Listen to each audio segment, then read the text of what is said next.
Analog Switch Off atau ASO merupakan salah satu inovasi yang dilakukan oleh pemerintah Indonesia di era 4.0.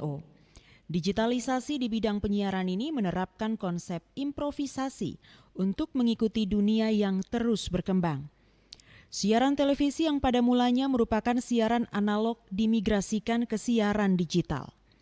Keunggulan siaran digital ini adalah gambar lebih jernih, lebih bersih, dan lebih canggih. Berbeda dengan siaran analog yang kadang masih terganggu masalah cuaca dan gambar yang muncul juga tidak terlalu jernih. Sebagian masyarakat masih belum paham mengenai migrasi ini. Namun, sebagian yang lain sudah memahami dan mendukung program migrasi siaran tersebut. Bagaimana kesiapan pemerintah dan masyarakat menjelang ASO tersebut? Kita saksikan dialog Katong Baomong malam ini.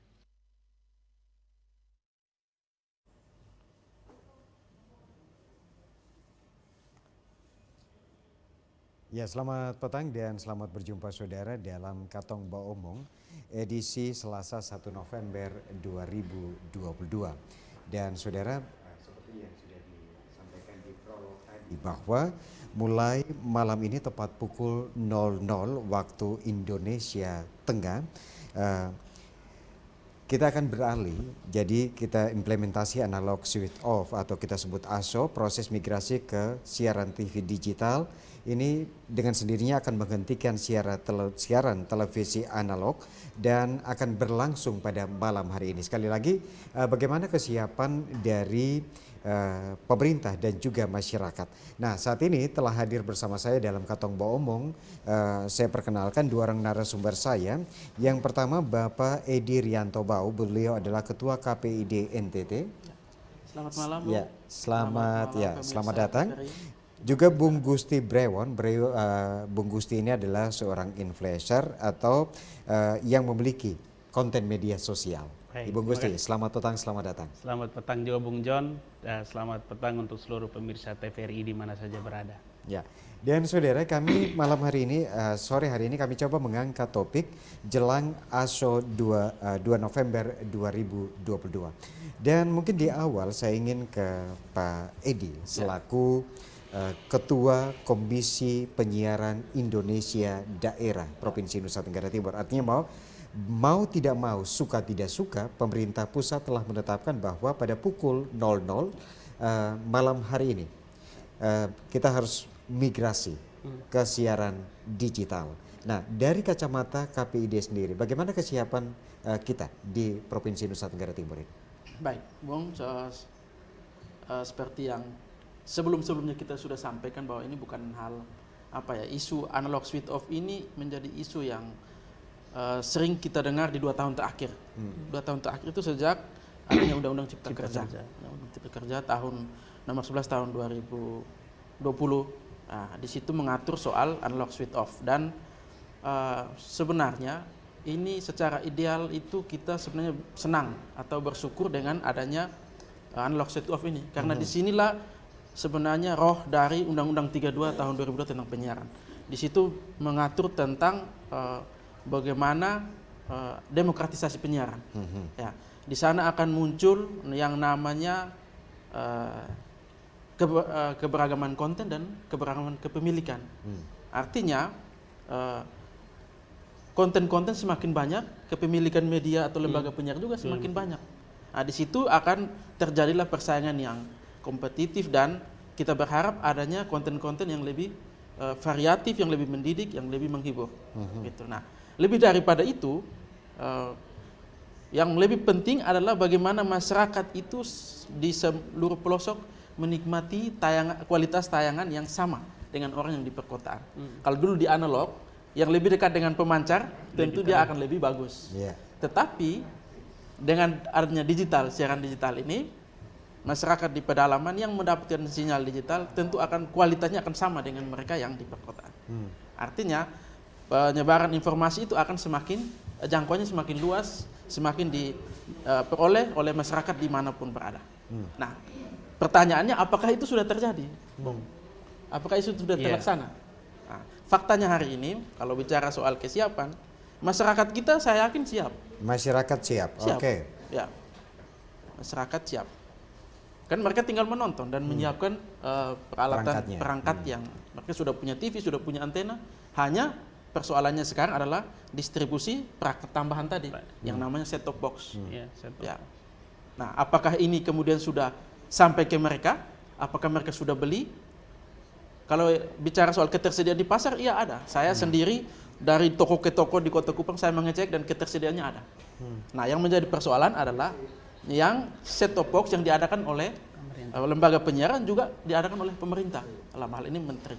Nah, ini yang perlu dicek karena ini masih menjadi masalah bagi yang pantauan kita sejauh ini.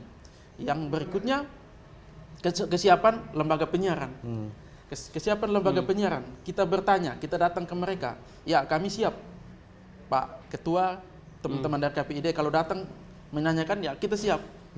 Tetapi siap ini kalau yang kita lihat faktanya siap hanya sebatas kata-kata, tapi faktanya belum terjadi.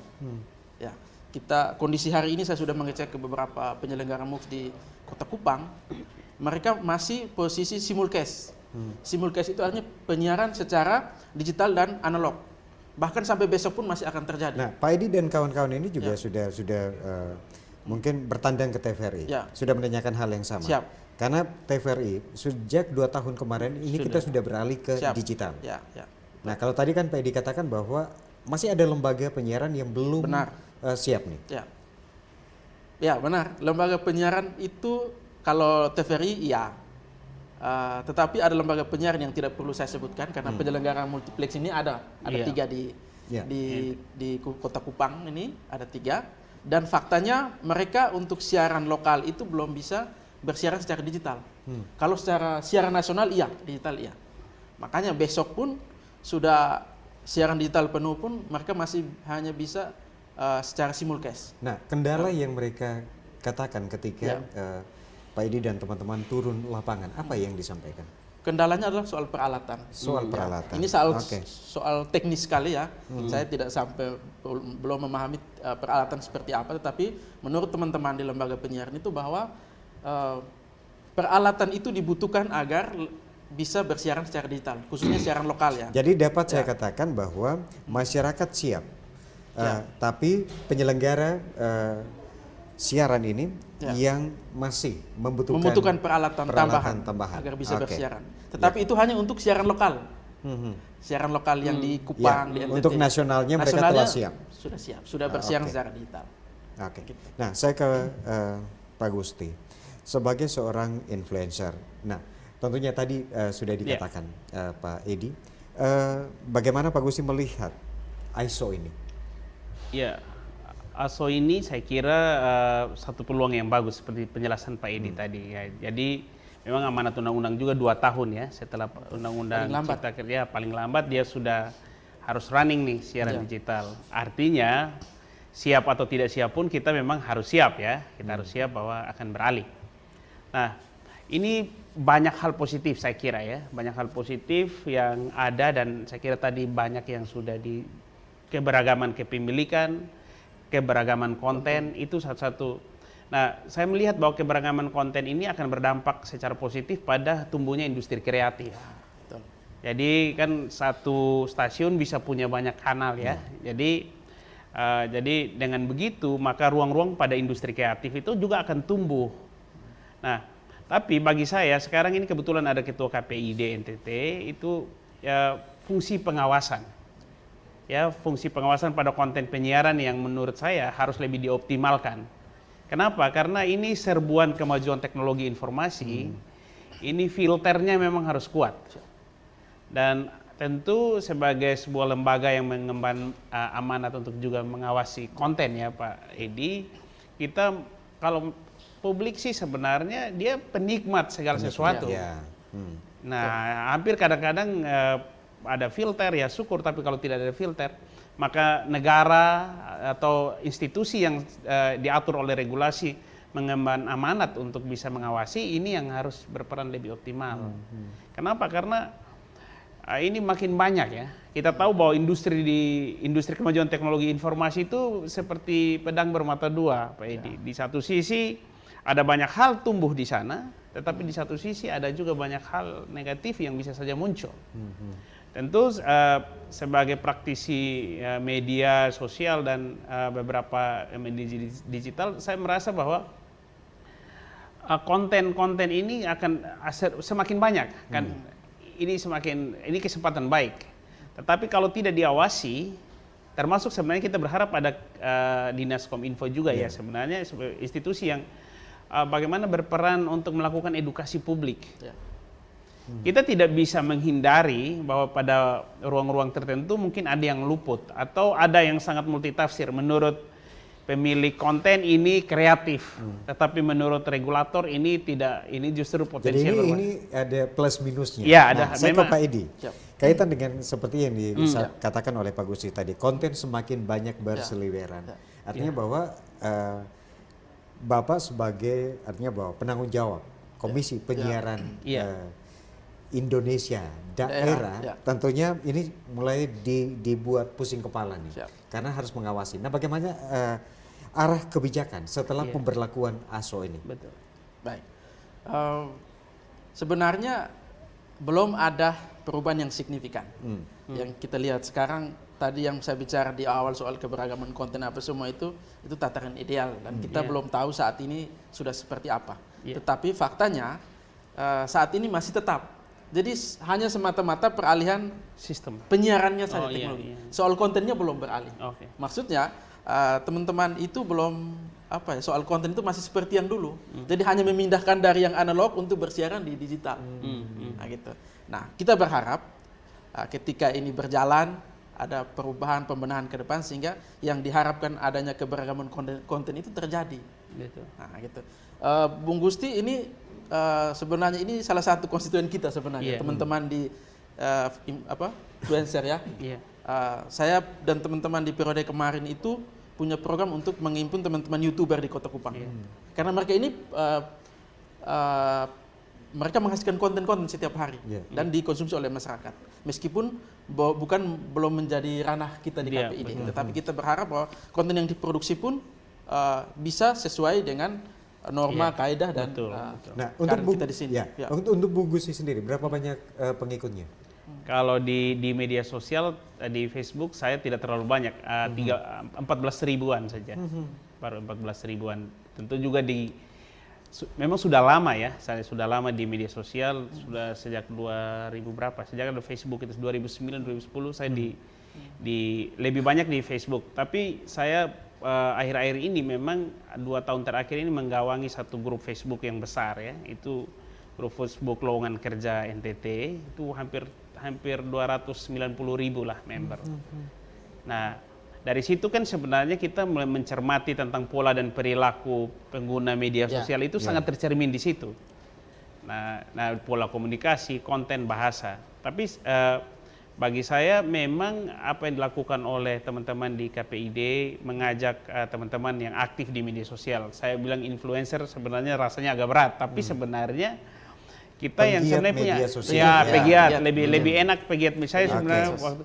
Nah, karena sebenarnya kita juga punya tanggung jawab moral. Karena apa? Kalau konten kita atau kredibilitas kita mulai orang percaya, maka konten-konten kita bisa saja diikuti, dilihat, di like, atau kadang-kadang kan kayak di media sosial sangat terbuka, ada tombol sharing kan, share. Jadi beberapa postingan kita di share dan macam-macam. Sehingga awasan Pak Edi tadi juga penting bahwa kita bertanggung jawab sebagai konten kreator dalam tanda petik ya, tanda konten kreator tidak sehebat yang besar-besar, tapi konten-konten kita ketika mulai di-share berarti ada kredibilitas kita yang dipertimbangkan. Saya akan men-share kontennya Bung John karena saya tahu ini Bung John yang bagikan. Oh, ini penyiar TVRI, Bung Edi ketika dia bicara tentang edukasi penyiaran, saya percaya itu konten yang baik karena kredibilitas beliau baik sebagai seorang komisioner. Nah, ini sebenarnya sampai ke apa yang disampaikan Bung Edi bahwa kalau kita sih sebenarnya melihat berkaca dari pengalaman media sosial, ya kita betul seperti Pak Edi bilang bahwa ini belum ada perubahan yang sangat terasa pada konten ya. Tapi kalau kita belajar dari media sosial, kalau kita boleh belajar dan ini moga-moga ini jadi awasan untuk perkembangan. Bahwa begitu arus bully, arus pelecehan, arus kekerasan berbasis gender, kekerasan gender berbasis online itu kan naik. Dan itu orang kan perilaku itu juga kita tidak katakan bahwa itu salah di konten saja ya. Tapi ini banyak orang juga kita tahu bahwa karakteristik anak-anak penikmat media sosial dan juga mungkin nanti ke depan TV digital ini kan mereka peniru-peniru yang baik. Jadi kadang saya selalu bilang dalam diskusi informal kepada banyak orang tua bahwa anak itu bukan penurut, anak itu peniru yang baik. Nah, kalau konten-konten media sosial akhirnya juga nanti, saya tidak tahu apakah nanti kan barang ini baru berlaku nih ya di tingkat lokal. Memang 2 tahun terakhir saya lihat ada peralihan sistemnya ya dari analog ke digital. Tapi kalau misalnya ini serbuan, orang kan semakin mudah sekarang. Pilihannya, menunya makin banyak. Nah, kita bisa belajar ya. Jadi seharusnya kita berharap juga Dinas Kominfo ya melakukan kajian yang komprehensif agar bisa melihat apa yang dialami oleh masyarakat kita ketika revolusi teknologi informasi itu begitu pesat. Kalau dulu media sosial kita gagap, akhirnya orang jadikan itu sebagai alat propaganda perpecahan. Kan kita rasakan terjadi perbedaan yang luar biasa akibat perpecahan dan provokasi di media sosial. Nah, kalau ini juga kita tidak belajar lalu mengembangkan filter lebih awal, tentu kita berharap ada Kominfo, ada Komisi Penyiaran, dan juga kita semua sebenarnya seperti Bung Edi bilang bahwa kita semua juga punya tanggung jawab moral dan kita berterima kasih TVRI menyelenggarakan Ketong Omong ini bagian dari edukasi publik. Bahwa orang tua juga mesti aware bahwa sekarang dengan siaran yang lebih terbuka konten lebih banyak. Biasanya dalam pengamatan kita juga, kalau saya tidak tahu di rumah para pemirsa TVRI seperti apa, di keluarga kita kan kita akan dengar cerita anak-anak kita ini kok mereka lebih mudah memahami tentang teknologi informasi. Mereka cepat, mungkin pelajaran yang lain lambat, tapi bagaimana mengoperasikan gadget dan macam-macam itu kan itu pertanda kepada kita bahwa penguasaan teknologi informasi pada anak ini luar biasa cepatnya. Oleh karena itu kita memang mesti siap. Kita tidak bisa menghadapi kemampuan anak-anak ini dengan hanya sekedar marah-marah dan menasihati, tapi mengedukasi menjadi hal yang penting. Nah, filter itu menjadi penting. Nah, Bung Edi, artinya bahwa selama ini stasiun, kita bicara ke ISO kembali, selama ini stasiun yang melakukan siaran itu ada 18. Nah, setelah dilakukan migrasi ke digital, ini terjadi penambahan 48. Ditambah lagi 48, 18 ditambah 48. Nah, apakah akan berpengaruh ke KPID sendiri untuk pengawasan konten siaran? Dari tadi kita bicara kaitan dengan konten siaran tadi. Baik, Bung John. Tadi memang saya belum menukik ke bagaimana pengawasan di KPID. Betul. Yang pertama perlu dicatat bahwa kita tidak mengawasi medsos. Iya, betul.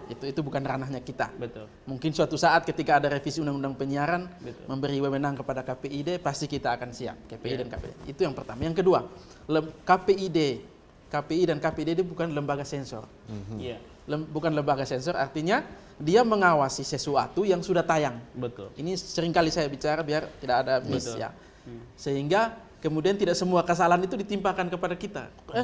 KPI buat apa saja? KPID bikin apa? Betul. Nah, karena itu kalau menurut saya pilihan untuk penegakan pelanggaran terhadap konten terhadap lembaga penyiaran itu adalah kedua. Yang pertama adalah pendekatan untuk bagaimana teman-teman yang di lembaga penyiaran ini patuh betul pada apa yang namanya pedoman perilaku penyiaran dan standar siaran. Patuh pada itu sehingga konten yang yang dibikin, kemudian yang disiarkan ke publik itu jangan sampai melanggar aturan itu, melanggar norma-norma kita itu. Nah, jadi sebelum kita menemukan, sebaiknya teman-teman di LP itu sudah harus membatasi diri. Ini ada pagar api yang tidak boleh. Lembaga penyiaran ini juga ketika membuat suatu konten acara, tentu ingin mendapatkan ratingnya ingin naik. Artinya bahwa mungkin bisa dilihat bahwa mana yang paling disukai oleh masyarakat. Walaupun itu mungkin dari sisi edukasinya belum tentu dia benar. Tapi ini kan orang mencari rating. Nah, bagaimana KPID sendiri melihat ini?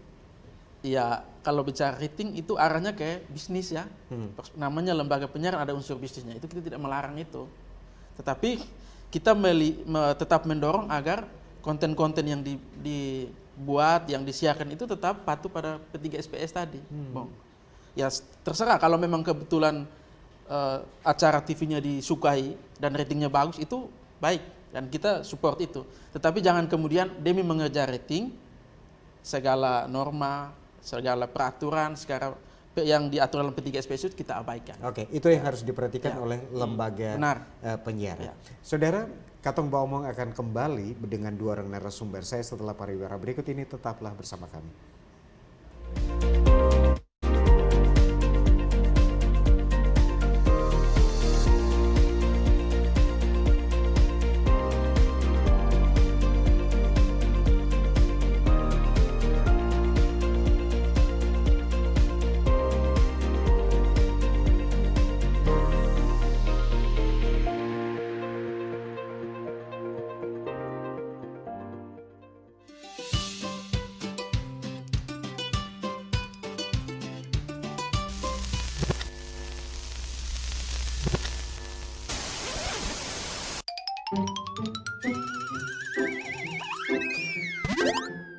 Halo Sobat Digital, aku Modi. Nggak asik kan nonton TV bersemut kayak gini?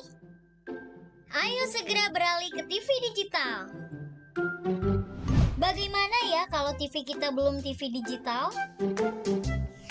Segera pasang set-top box ke TV analogmu.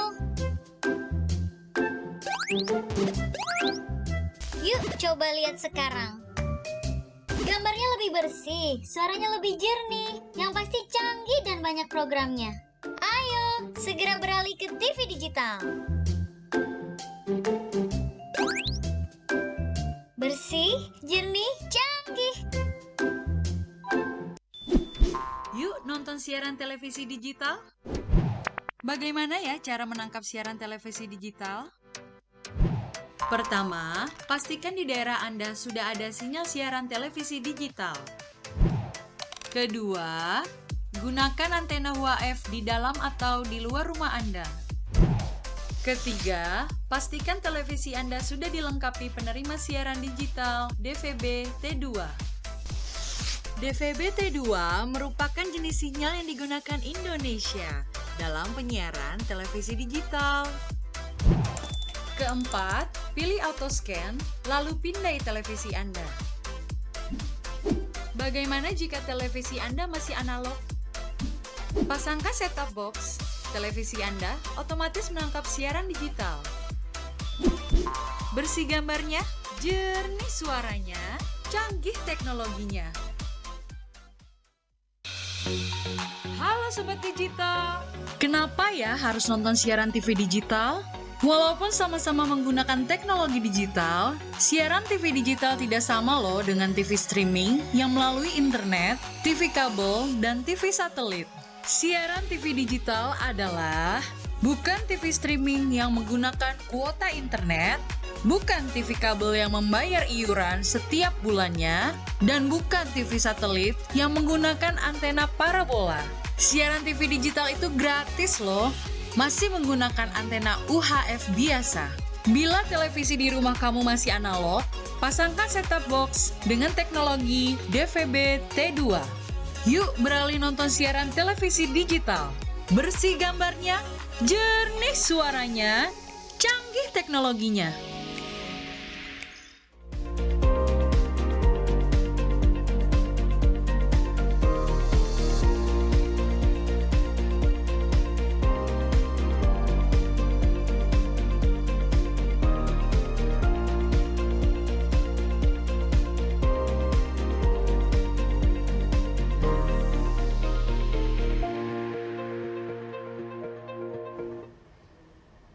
Ya saudara, terima kasih Anda masih terus memilih bersama kami di Katong Baomong. Dan mungkin saya kembali ke Pak Edi. Ya, mungkin Pak Edi sudah katakan bahwa KPID bukan lembaga sensor. Ya. KPID mengawasi setelah satu konten itu ditayangkan di televisi atau nah, radio. Bagaimana caranya masyarakat mengetahui ada kerja nyata yang dilakukan oleh KPID kaitan dengan mungkin ditemukan ada konten-konten yang mungkin nakal nih. Ya. Bagaimana cara masyarakat mengetahui bahwa ada pengawasan dari KPID? Ya, baik Bung John dan Bung Gusti, pemirsa TVRI NTT. Memang selama ini kita sudah bergerak ya, kita menyampaikan dalam forum-forum literasi media atau di forum-forum terbuka, kita sampaikan kalau ada temuan konten-konten yang melanggar, itu bisa mengadukan ke KPID. Nah, mengadukan kemana? Kita ada format sebenarnya, lalu menghubungi nomor kontak kita. Di situ ada nomor saya sebagai ketua, juga teman koordinator bidang pengawasan isi siaran. Nah, itu ada. Cuman sejauh ini memang belum ada masyarakat yang mengadu. Kecuali di tahun 2020 kemarin di Pilkada, itu ada yang mengadu. Tetapi kita ketika advokasi untuk sampai mengisi formulir, format pengaduan sesuai SOP-nya itu tidak dilakukan oleh masyarakat. Bilangnya sudah Pak, tidak usah. Kemudian ada juga lembaga penyiaran yang bikin stand up comedy dan melanggar kontennya. Itu diadukan karena ada yang merasa suku yang merasa tersinggung. Kita bilang, oke, diisi saja format, tapi ya tidak usah. Nah, ini menjadi catatan kita. Tetapi ketika masyarakat tidak melaporkan dan kita tahu ada konten itu, kita tetap menyampaikan ke KPI. Misalkan untuk siaran nasional, kita sampaikan KPI untuk ini ditindaklanjuti. Dan buktinya memang banyak konten-konten yang kita informasikan dari daerah dan ditegur oleh KPI. Hanya tidak banyak masyarakat yang tahu soal itu. Nah, ini fakta. Nah, bagaimana caranya agar masyarakat tahu? Ya, yang pertama kita lewat akun-akun medsos. Ya, di KPID juga punya akun medsos di Facebook. Tapi memang belum bisa menjangkau semua. Ya. Lalu ada juga kita edukasi lewat YouTube, ya. YouTube kita punya, tapi itu juga belum bisa menjangkau semua. Kita berharap ke depan ini ada yang lebih baik lagi untuk bisa menjangkau semua. Dan harapan kita dengan hadirnya kita KPID di forum momen-momen seperti ini juga bagian dari bagaimana kita mensosialisasikan lembaga ini untuk makin dikenal, dan bukan saya tahu namanya tapi tahu kerja-kerjanya. Nah, kita sebenarnya di masa kita, saya tuh lebih banyak mendorong masyarakat. Kenapa? Di undang-undang penyiaran itu ada juga peran serta masyarakat. Nah, saya mau itu yang harus dilakukan. Masyarakat ini harus proaktif. Tetapi orang bilang, nah, lalu KPID kerja apa? Nah, gitu. Kerja apa KPID? Ya, KPID kerjanya terbatas dengan peralatan seadanya, bukan peralatan, tapi kita tidak punya peralatan, tidak punya alat pantau siaran. Jadi belum punya alat pantau siaran? Belum punya. Jadi kita itu, mohon maaf Bung, kita komisioner 7 orang itu membagi tugas. Saya memantau TVRI dan RRI. Ada teman komisioner memantau Indosiar. Ada yang memantau radio ini. Jadi kita bagi tugas betul. Tiap pagi belum ke kantor, jam 5 bangun sampai jam 9 kita memantau, pas jam 9 kita ke kantor. Sampai jam 4 kita pulang, sorenya kita pantau lagi. Nah, itu kita evaluasi. Jadi teman-teman tidak memang kami expose bahwa kami lagi ini, tapi itu kami lakukan betul sebagai tanggung jawab dengan kondisi yang minus maklum ya. Minus maklum maksudnya. Minus maklum. Minus ya. Minus maklum. Ya. Karena kita mau bagaimana? Kita tidak mau bekerja, tapi kita memang berada pada posisi yang harus bekerja. Nah, itu tanggung jawab kita. Sehingga kita berharap ke depan itu lebih banyak dukungan infrastruktur untuk KPID. Ya, oke. Dukungan infrastruktur itu memang sangat dibutuhkan oleh sebuah lembaga pengawas nih. Memang itu sangat dibutuhkan. Kita harapkan mungkin ke depan nanti pemerintah provinsi mungkin lebih memperhatikan hal ini. Nah, Pak, sebelum nanti saya ke Pak Gusi, saya kembali ke Pak Edi lagi. Kita tahu bersama bahwa dengan migrasinya TV analog ke digital, tentu ini memudahkan semua karena dari sisi suara, dari sisi gambar dan lain sebagainya. Ada juga alat deteksi bencana. Oke, itu jauh lebih memudahkan masyarakat. Nah, pertanyaannya, bagaimana dengan konten-konten asing yang bisa saja muncul dalam konten-konten digital televisi nanti? Karena ini kita tahu 18 ditambah 48 ada sekitar hampir 60-an yang akan bersiaran secara digital. Nah, apakah ada regulasi yang mengatur tentang konten asing yang akan bersiaran di TV-TV lokal nanti? Ya, baik Bung John. Jadi memang semuanya sudah diatur ya, semua sudah diatur. Ada persentasinya. Jadi misalkan TVRI NTT juga bisa menyiarkan siaran asing, tapi ada persentasinya. Tidak serta-merta tayang sembarang, tidak. Ada. Lalu misalkan ada lembaga penyiaran yang mau bersiaran di NTT, tentu ada aturannya. Dia harus punya izin penyiarannya dulu. Meskipun tidak butuh izin stasiun radio ya, ISR ya, karena yang dia sudah menyewa MUX, kan sewa MUX, jadi dia tidak perlu ISR. Dia harus punya izin penyiaran itu, sehingga bisa bersiaran, tidak bisa sembarangan masuk. Dan saya yakin itu sudah ada regulasinya. Dan catatan tadi soal siaran asing ada persentasinya. Ada persentasinya. Ya, saya tidak ingat persis, tapi dia tidak lebih dari 50% ya. Dia sekitar 10-20% sekitar itu kan saya lihat. Jadi diperbolehkan, tidak dilarang untuk bersiaran asing lembaga penyiaran. Jadi lembaga penyiaran boleh menayangkan atau bisa konten-konten asing itu masuk, tapi akuisisi istilahnya itu proporsional. Bisa. Ada persentasinya, iya. Tidak bisa sembarangan, atau misalkan lembaga penyiaran asing tiba-tiba muncul di sini, tidak kan? Dia harus berizin dulu, lalu pola acaranya harus dilihat dulu, dan KPI dan KPD akan mengawasi betul itu. Oke. Nah, Pak Gusti, kaitan dengan Anda sebagai seorang influencer, konten apa yang paling diminati oleh masyarakat Nusa Tenggara Timur saat ini? Kalau tadi Anda katakan ada 24 ribuan nih di lowongan kerja ya? Iya, 270-an ribu. 270-an ribu. Oke. Sebenarnya itu salah satu topik. Jadi kalau saya mengamati ya, sebenarnya kecintaan orang juga, orang di NTT ini tidak segan juga untuk menghabiskan paket data untuk menonton video-video. Kan sekarang kalau saya amati ini ada pergeseran sejumlah platform kanal media sosial yang sudah mulai bergeser ke yang video. Ya, kalau dulu data ya, paket data, hanya kata-kata teks. Tapi sekarang sudah beralih ke video-video pendek. Ya, kita sebut saja ada dulu Instagram, sekarang sudah punya Reels, TikTok yang sekarang naiknya sangat cepat, Facebook juga mulai optimalkan videonya, YouTube ya sejak dulu. Nah, bagi saya ini kalau saya tidak, kan kita ini barang yang baru ya, TV digital ini akan sesuatu yang baru meskipun sudah 2 tahun disosialisasikan. Tetapi kalau kita lihat perilaku pengguna media sosial kita, mereka memang suka juga nonton video. Apakah ini akan sama? Nah, memang tentu ada perbedaan seperti Pak Edi bilang tadi, bahwa kalau media sosial itu sebenarnya ruangnya lebih luas. Ini enak kalau diskusinya ada Kominfo memang, ya. Tapi karena ini kita bicara tentang penyiaran, maka kalau saya tadi melihat bahwa kita percaya bahwa KPID ini satu institusi yang penting sekali untuk membantu masyarakat. Kalau dia tidak didukung itu saya rasa aneh. Kita sedang tahu bahwa akan ada banyak hal yang akan muncul akibat peralihan sistem penyiaran. Tetapi kita saya juga jadi canggung setelah kita dengar dalam diskusi ini bahwa Pak Edi juga mengatakan bahwa mereka tidak punya, bukan terbatas Pak, tidak punya alat. Tapi kita menaruh harapan yang banyak di kepala, rasanya tidak fair. Oleh karena itu menurut saya kita mengedukasi dan berharap pada publik juga untuk mereka bisa berpartisipasi. Anda harus percaya bahwa ada institusi di mana kalau Anda tidak puas dengan konten sebuah siaran, Anda boleh melapor. Ya, itu ini mesti kita kasih tahu. Saya tahu bapak-bapak di KPID, bapak ibu di KPID sudah bekerja sangat keras. Saya tahu bukan baru sekali keliling.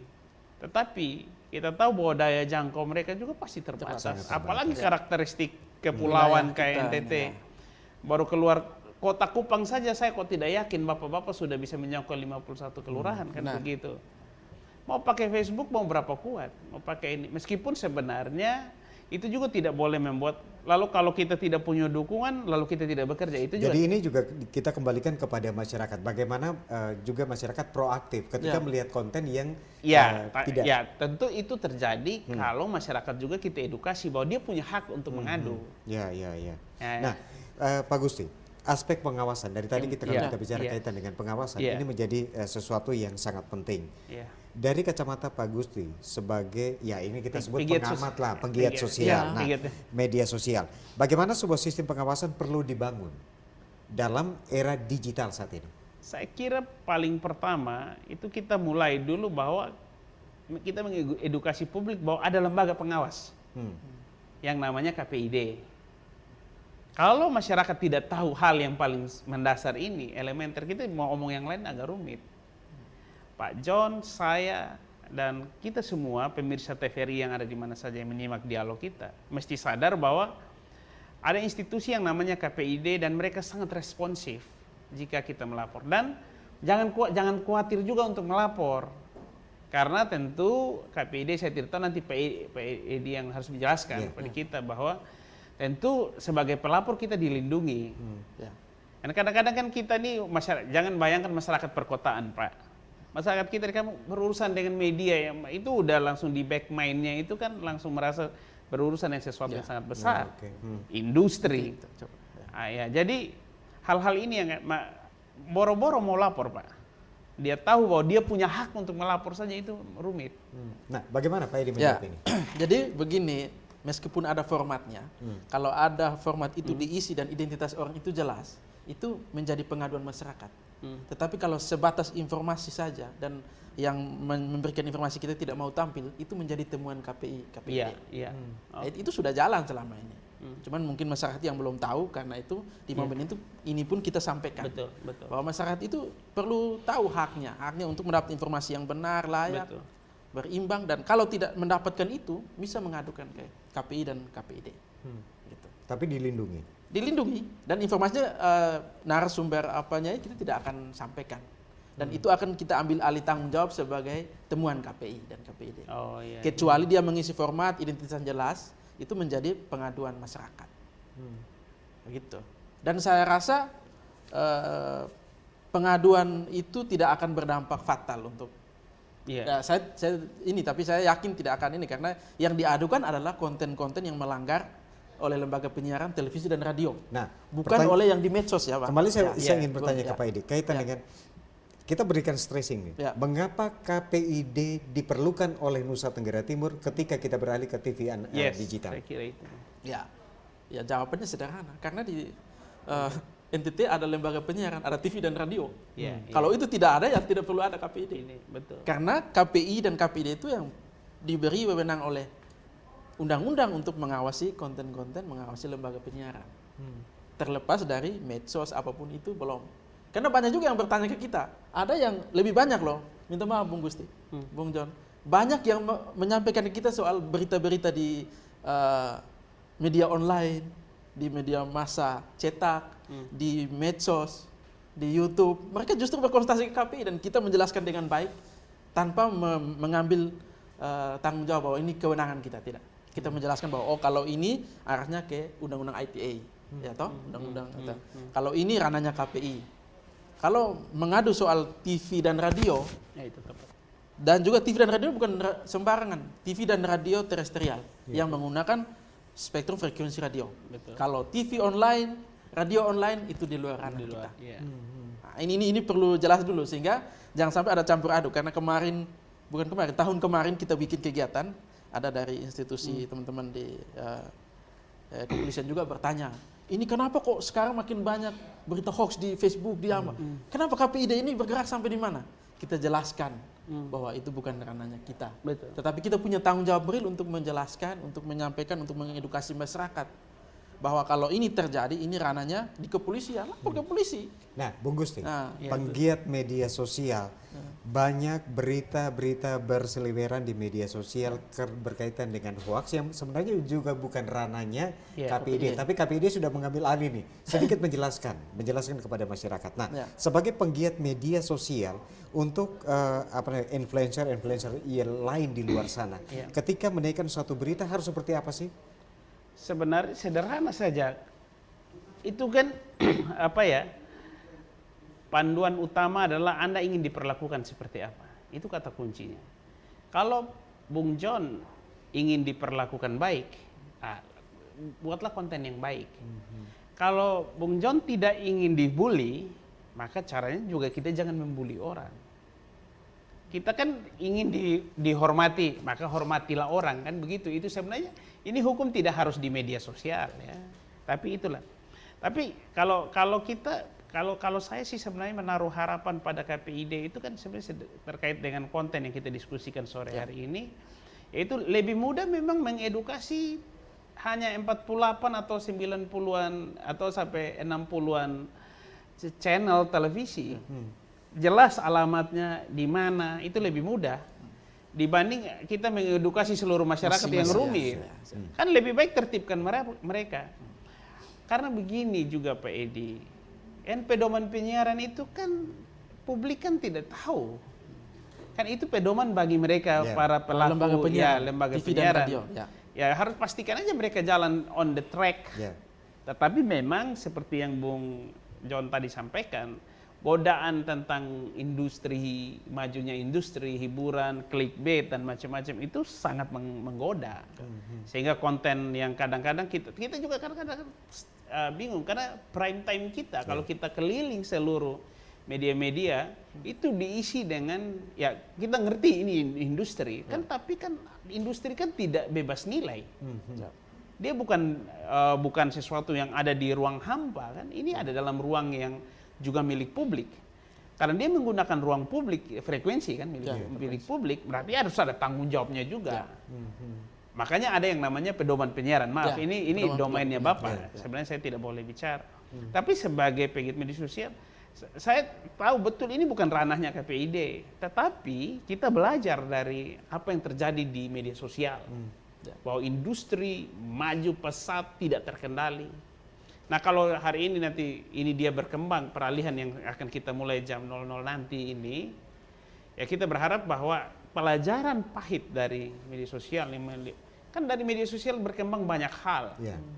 Oke, nanti betul di televisi format dan macam-macam boleh beda, tapi godaan industri untuk clickbait itu kan selalu tinggi. Kenapa saya harus buka channel TVRI? Kan pasti ada sesuatu yang menarik. 10 cara menjadi kaya itu akan jadi menarik bagi saya untuk saya buka TVRI. Oh, jadi ada channel membagi tips 10 cara menjadi kaya. Sama juga di media sosial. Kita kan akan tergoda dengan hal-hal seperti itu. Oleh karena itu, kita sadar betul bahwa KPID, kita penting di diskusi sore ini menginformasikan kepada publik. Memang ini lebih cocok kayak Kominfo. Saya minta sebenarnya Kominfo. Negara tidak boleh acuh ini. Saya lihat betul terus terang, saya ketika mengamati misalnya di media sosial di grup lowongan kerja NTT, itu saya melihat kok begini banyak, begini sangat memprihatinkan literasi digital kita. Tetapi kalau menyalahkan masyarakat itu memang kita yang malas. Jadi literasi digital ini lagi-lagi menjadi persoalan. Nah, misalnya Pak Edi, saya ke Pak Edi. Ini kita memang sudah punya waktu tidak banyak, tapi saya ingin mendapatkan informasi dari Pak Edi kaitan dengan mungkin digital. Kita juga harus diburu untuk paling kurang tadi di awal tadi kaitan dengan rating, sesuatu yang disukai oleh masyarakat, kejar tayang. Misalnya saya tidak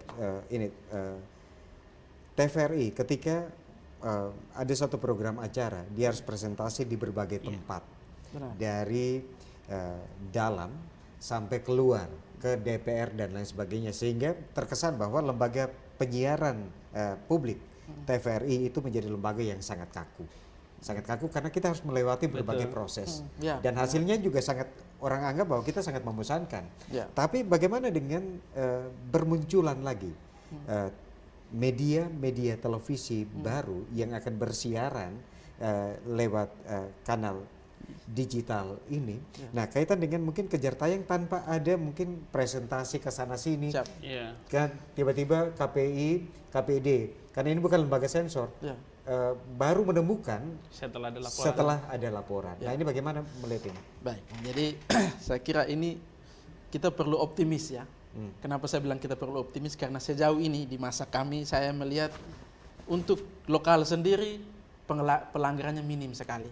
Untuk teman-teman lokal pelanggarannya minim. Itu kita untuk teman-teman lembaga penyiaran yang bersiaran secara lokal di NTT itu pelanggarannya minim. Kenapa? Karena kami juga dari pantauan kami tidak menemukan, meskipun ada beberapa yang kita evaluasi. Misalkan ada tayangan di pantai yang aturannya tidak boleh sampai ke atas, ya pakaian yang terlalu pendek atau apa, itu kan dilarang. Kita kasih teguran. Nah, itu ada, kita kasih evaluasi untuk jangan sampai diulang lagi. Nah, yang saya bilang tadi soal minim, karena itu publik NTT itu jangan merasa pesimis. Yakin bahwa lembaga penyiaran di NTT baik TV maupun radio masih mematuhi pedoman perilaku penyiaran. Lembaga penyiaran. Hanya saja memang ada konten-konten yang mungkin luput dari pantauan kita, itu yang kita minta untuk sampaikan ke KPID. Agar kita bisa tindak lanjuti. Karena apa? Ada sanksinya loh. Jadi jangan main-main. Pertama kita kasih teguran, kalau masih bandel kita akan sampai pemberhentian tayangan itu, lalu sampai rekomendasi untuk mencabut izin. Nah, lembaga penyiar itu juga tidak mungkin sembrono, Bung. Karena mereka mengurus izin itu tidak gampang. Mengurus izin ke kementerian, lalu kemudian mereka dapat IPP itu tidak gampang. Ada biaya, ada tenaga, ada hal-hal yang dikorbankan untuk mendapatkan itu. Oke. Sebagai closing statement dari Pak Gusti dan juga Pak Edi. Pukul 00 mau tidak mau, suka tidak suka, kita akan bermigrasi ke siaran digital. Sebagai closing statement, apa yang ingin disampaikan kepada masyarakat Nusa Tenggara Timur, kepada followers Anda 200-an ribu ini? Ya silakan Pak Gusti. Ya, bagi saya sederhana, ini kesempatan baik. Kesempatan baik untuk tumbuhnya industri kreatif.